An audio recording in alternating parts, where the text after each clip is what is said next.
I recently came across in this article that it says the American dream is going to change for many families in 2025 and individuals. So I'm sure you don't want to be left behind, but older home buyers are going to be grabbing homes in 2025. And Gen Z is going to rewrite the whole American dream home ownership altogether in this year.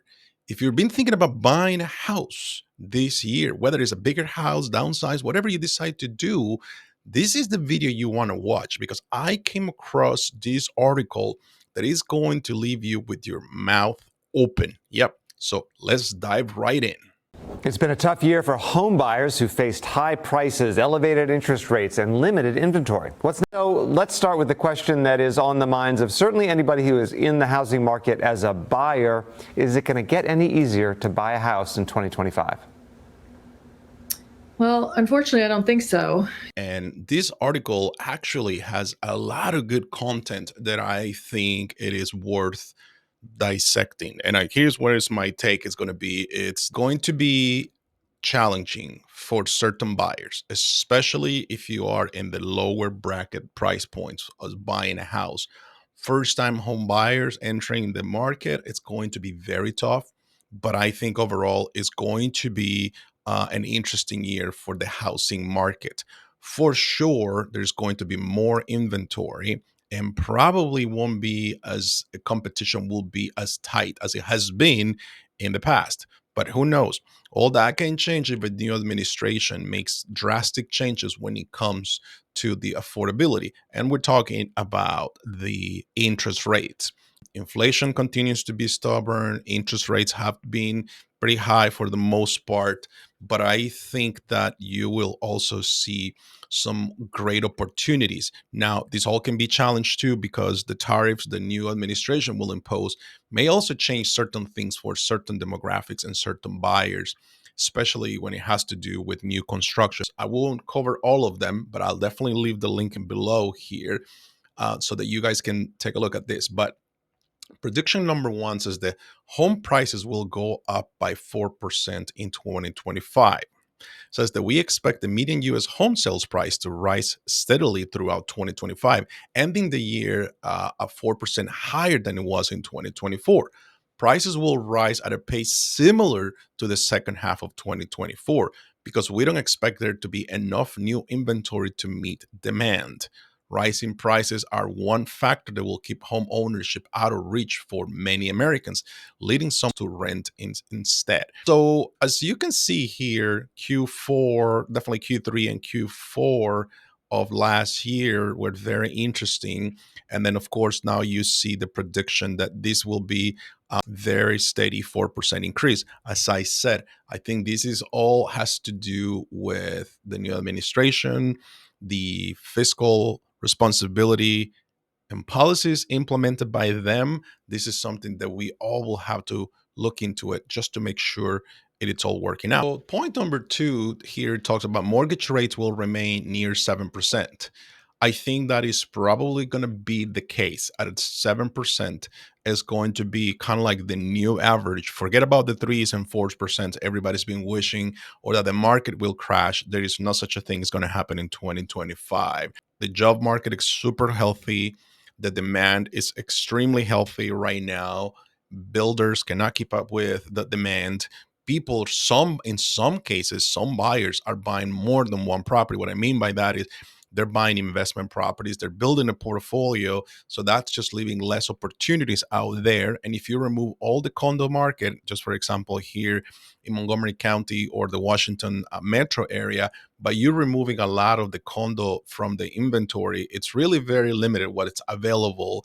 And the condo market is very unique because you have the condo fees. And those hefty fees can get out of control for so many home buyers. And in some cases, the fees can even equal the same amount you're paying on a mortgage, which is ridiculous for so many people. So I think this is very important for you to consider that. Do the math. I always tell my clients, let's speak with a loan officer first before we go out, start looking at homes. Let's just create different scenarios. Let's create a scenario at 6%, at 7%, and at 8%, so that you can see what happens to the the sales price of the house you're looking to buy. Maybe at an 8%, if you were qualified for a 500,000 purchase price, maybe at 8%, that buying powers goes down to maybe 460. But maybe at a 6%, your 500 now can be extended to five and a quarter. It all depends on the monthly payment. Now, a lot of people are saying, well, rates are going to come down at some point. Look, they have been up all 2023, 2024, and it looks like all 2025. So as long as the economic data we receive doesn't indicate the country is going to go into recession or the jobless claims continues to go higher and higher and higher, I don't believe that we will see something along those lines of a reduction on interest rates moving forward. But again, it all has to do with the policies of this new administration. So let's keep digging into the next point. This is a very unique prediction that it says the America will be a renter's market. Many Americans will remain renters or become renters. While the cost of buying a home will increase, rental affordability will improve. We expect the median US asking rent to remain flat over this year 2025. That will make rent payments more affordable to the typical American because wages will rise. Rentals are going to continue to be on a flat curve, but I think they're also going to go up. Believe me, some landlords, people that just became landlords recently, are may not even be breaking even with some of these payments. So they may let you go the first year with a payment or rent amount that it doesn't equal their mortgage. But I guarantee you, on year two, when the renewal comes, they're going to increase that rent. So, which again, if it is $100 to $200 increase per month, is not a biggie. If we are comparing it with the 4% increase on the home prices that we're going to see this year. So that could also make a difference.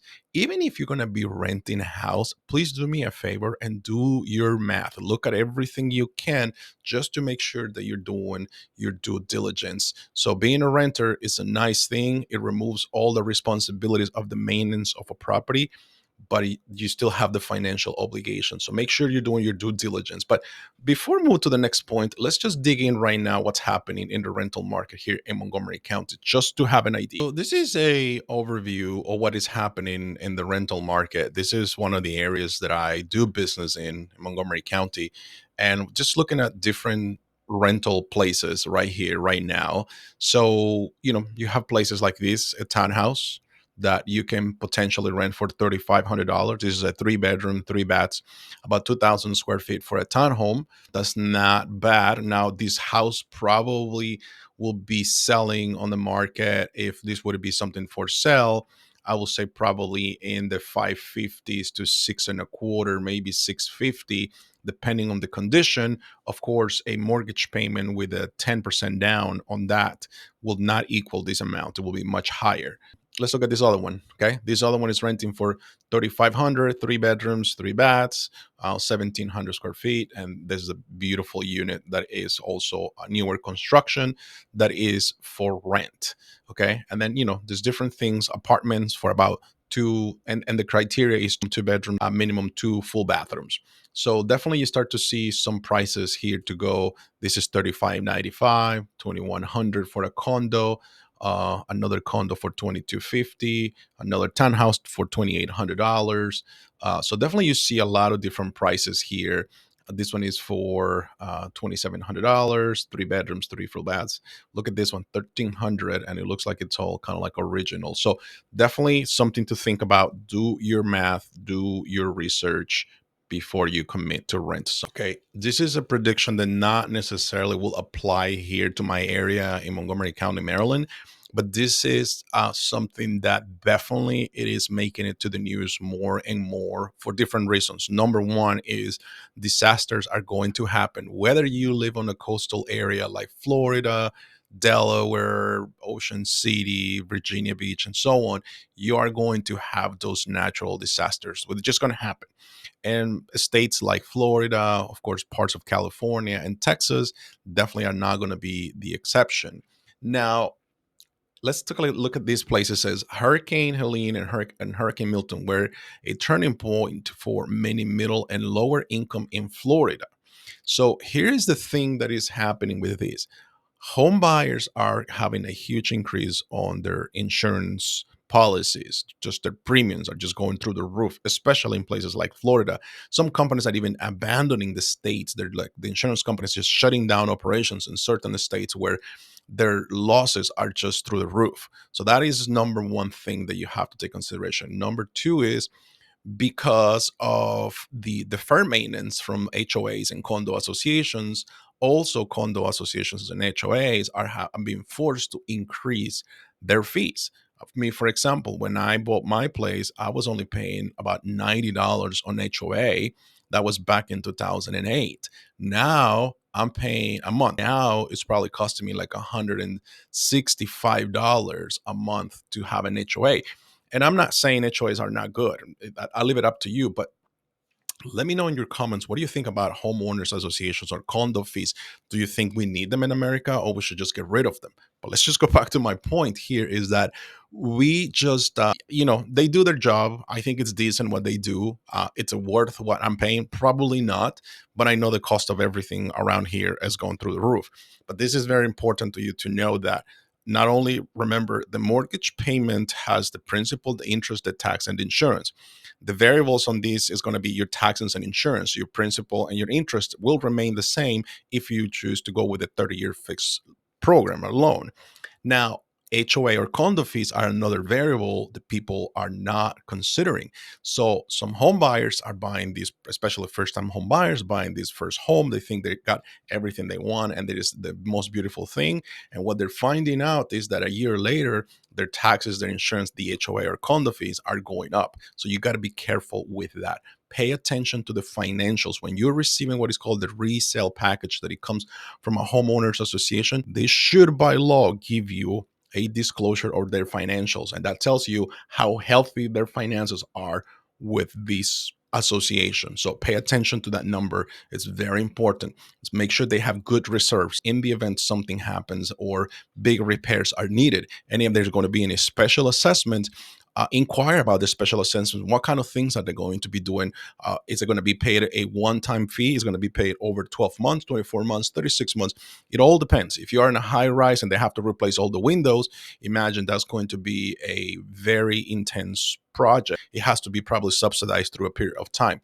So pay attention to those things if you're buying a place with an HOA, a condo, of course, and the insurance. This is the part of this article written by Daryl Fairweather from Zillow that really got my attention. And this prediction number 10 says Gen Z will rewrite the American dream, cutting home ownership from the script. And it says, we expect lower price homes to boom in 2025 compared to higher priced homes. But that won't be because young Americans or working class people are breaking into home ownership. Instead, affordable homes will be grabbed by older buyers who are priced out of a higher price tiers.